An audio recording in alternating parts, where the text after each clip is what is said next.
Alright, you're thinking about ditching Streamlabs OBS and moving to OBS Studio. Guess what? That's really easy to do, it's very painless, and I'm going to show you how to do that in this video. I'm also going to show you a few things on what you should be setting up before you get started, and a few little other tips and tricks to get you set for success with OBS Studio. Now, if this is the first time you're viewing anything of mine when it comes to my content, I'm just gonna let you know I've been streaming for a long time. I love to tinker with stuff. I love to make all sorts of different things and make my stream unique, which is why I use OBS Studio. On my Twitch streams, I do a lot of different interactions and a lot of different things to keep everything visually interesting, to keep the engagement going with my viewers, and to really just create an overall fun experience. And this is something I couldn't do in Streamlabs because, well, let's face it, Streamlabs is very limited in what you can do. In a previous video, I compared OBS Studio and Streamlabs OBS as Streamlabs is more like paint by numbers when doing things. It makes a beautiful picture, but it doesn't really feel like it's you, and it feels like somebody else is doing the same thing.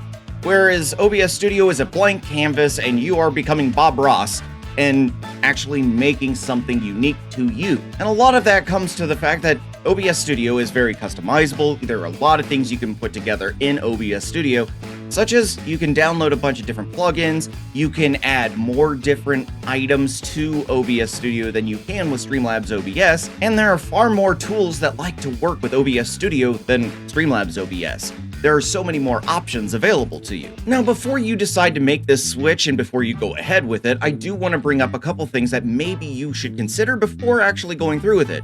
The first thing is are you comfortable with knowing what you need to use when you're adding stuff to OBS? Are you comfortable knowing when to use an image file versus using a media file? Do you know how to set up for a capture card? Do you know how to set up your camera? Those things do play an important part in this, as well as do you know what bit rates you should use or how to really go about all this? And now all of that information really is kind of daunting at first, because if you're not used to setting this stuff up yourself, it can be a little intimidating. But the good news is there are so many of us out here on YouTube alone that have the information available to you. Me, I have videos that do a complete and entire breakdown of OBS Studio for a beginner who has never really worked in it and really doesn't have any idea on how to work anything. There's nothing wrong with that, but you do need to understand there really is no handbook for OBS Studio. It's really go out on the internet and find the information yourself. Another thing you should consider is the fact that OBS Studio does not have an automatic backup system like Streamlabs OBS does. And that's going to be something that I can show you how to take care of, but you do have to take care of backing up stuff manually, and you have to remember to do it.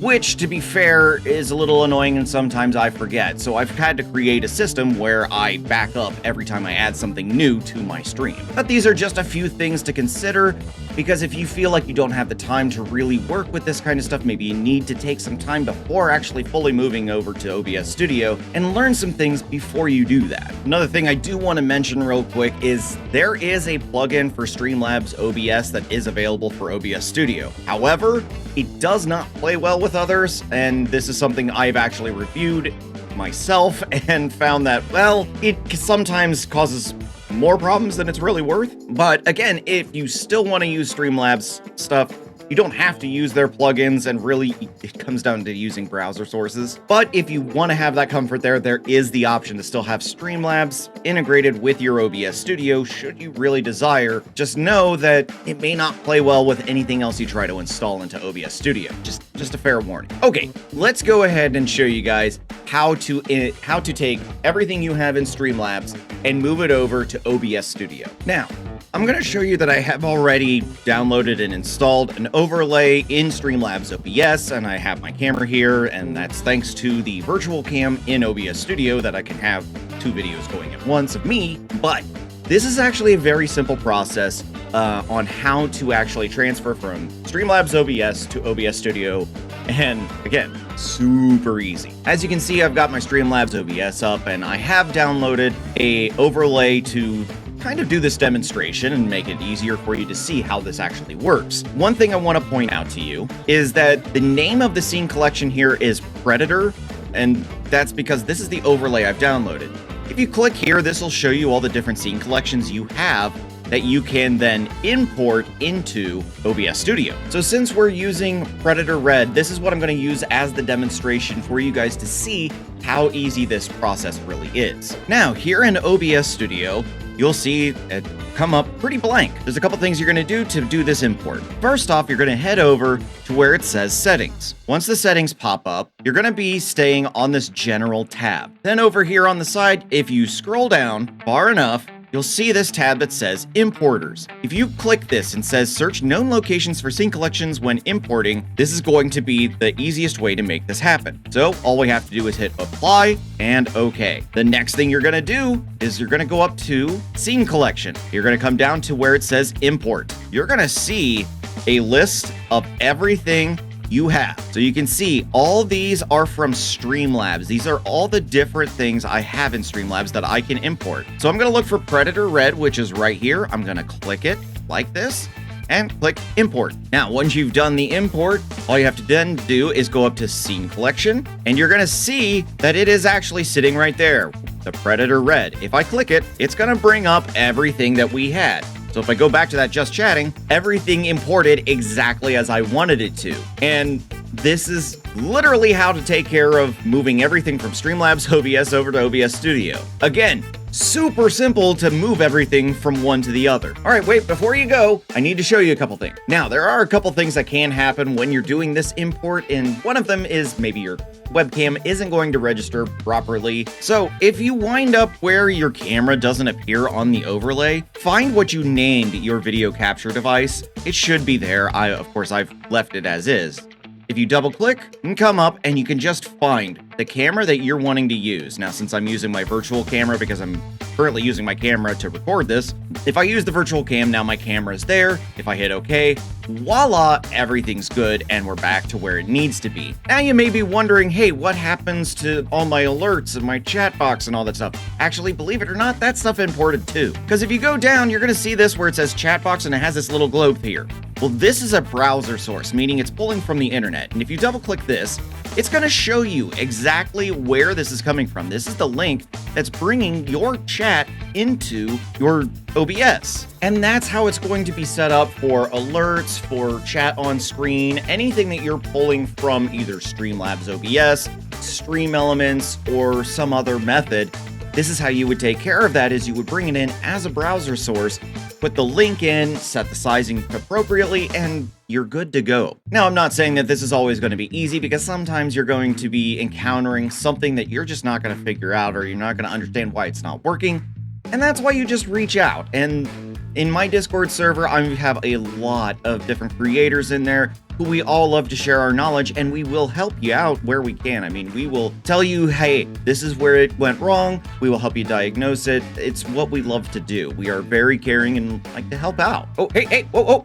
Don't leave the video yet, because I'm going to show you a couple things that are going to save your behind. The first thing I'm going to recommend is that you put this in portable mode. And if you don't know what portable mode is, that is basically saying that we can take this OBS and move it anywhere. And I'm going to tell you right now, this is perfect for backing up not only your setup, but if you needed to be able to move it from one desktop to another, to a laptop, wherever you need to move it to, this makes it super easy to do. All right, let me show you how easy this is to take care of. So the first thing you need to do is know where your OBS Studio folder is located.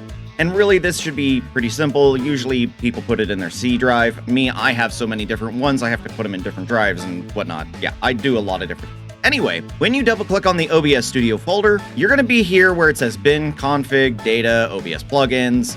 What you're going to do is you're going to right click, and when you right click, you're going to come down to new, come over, and you're going to choose text document. With this text document, this is what you're going to type in for it.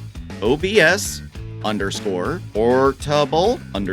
mode.txt. Once you have OBS portable mode.txt, you're done. No, I'm serious. Like you're done. That's putting it in portable mode. You now, once you load up, it's going to put it in portable mode, the whole thing. It's going to restructure where the files go. Saving it becomes easier. Everything becomes easier. So now that I've done that, if I load up my OBS Studio, up here in the top left corner, you're going to see it says portable mode. And if it says portable mode, you can now back this up anytime you want. So now that this is in portable mode, all you're going to need to do is right-click on the folder, and you can come down to Send To. You can do it as compressed. If you have WinZip, you can do Add to Archive, or really you can just duplicate the folder yourself. I like to zip it just to save a little bit of space. And it does take a little bit because it is pulling everything in. And then once it's done, you can label this however you want. I usually add the date of when I am saving this. So I'm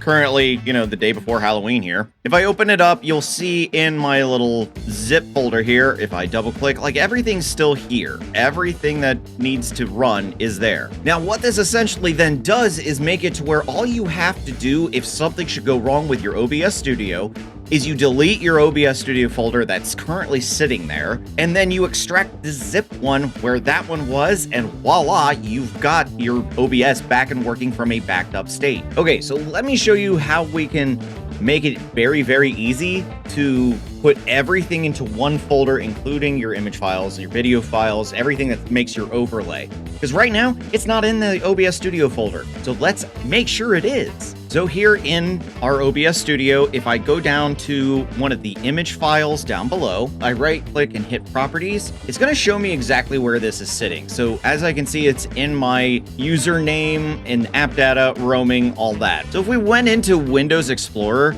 we wouldn't be able to find this normally. So what we're going to need to do is actually go up to where it says view, and you're going to want to click hidden items here. You're going to want to make sure that is checked on, so that way you can find these folders easily. Because then if we go to my username, these half visible folders here, these are hidden folders. Here in app data, we're going to go there. We're going to go down to the one that says roaming, and we're going to scroll down to find Slob's client. Then in Slob's client, we go to the one that says overlays. Now what I'm going to do, I'm going to go ahead and right click and hit copy, because inside this, you're going to see all of the image files and video files that are making up my overlay in OBS. So once we have these overlays copied, what I'm going to do is I'm going to create a new folder. I'm going to call it temp. I'm going to take the folder that has my overlays in Streamlabs, and I'm going to move it to temp. Now, right now, it's telling me I can't because I still have OBS open, so let me close OBS. And let's try again. You should have OBS closed while you're doing this. So now we're going to go to our OBS Studio folder, which for me is in my F drive. So here we've got the OBS Studio folder. We're going to open it up, and you should have bin, config, data, OBS plugins, your portable mode.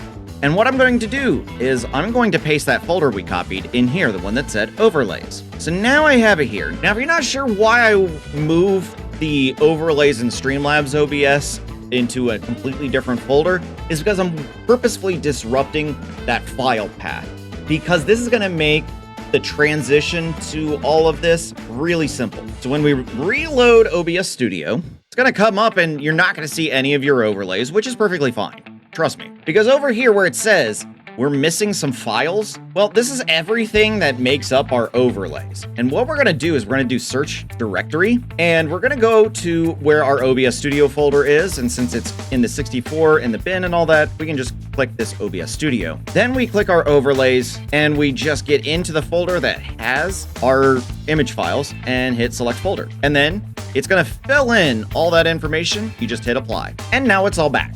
That is the easiest way to make sure that you have moved your image files, video files from Streamlabs OBS and moving it within the OBS Studio folder. So that way, all you have to do then is when you zip up that OBS Studio folder, your overlays are with you, your settings are with you, your everything is with you. Now you can take it anywhere, you can back it up, and you're good to go. And honestly, the portable mode and this method of saving all your image files and everything that goes into what your stream is, this is literally the best thing that you can do initially when getting started in OBS Studio. Installing plugins is not as hard as you would think it is. In fact, I've got a video up here about it that you can check out if you want to start exploring that.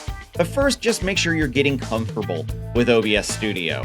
Make sure that you feel like you can actually handle what you've got already before you start adding more on top of it. Make sure you're subscribed to the channel so that way you can view some of these videos I have where I do a full breakdown of everything that is in OBS Studio that you can set up overlays with, or, how to set up a camera and all the different settings you can work with. So if you have any questions, you can always reach out in my Discord server, The Network, which is a server that is a bunch of different creators coming together to share information, share ideas, help each other out when they need it. We don't put any pressure on anybody to be on our streams because we understand that everybody's people, and we all don't really like that support for support stuff. We're not going to kick you out just because you aren't coming into a stream. Not how we work. But anyway, you can also leave a comment here that helps the channel, but you can also ask questions down there. But either way, whichever you choose, the Discord server or the comments, just make sure you're asking questions so you can understand and you can find a way to make sure you're achieving what you want to achieve with your content. And with that, my friends, I hope this video made it easier for you to transition from Streamlabs OBS to OBS Studio, and hopefully it wasn't painful for you. So with that, I hope you have a wonderful time streaming, and I will catch you on the next video. See you later!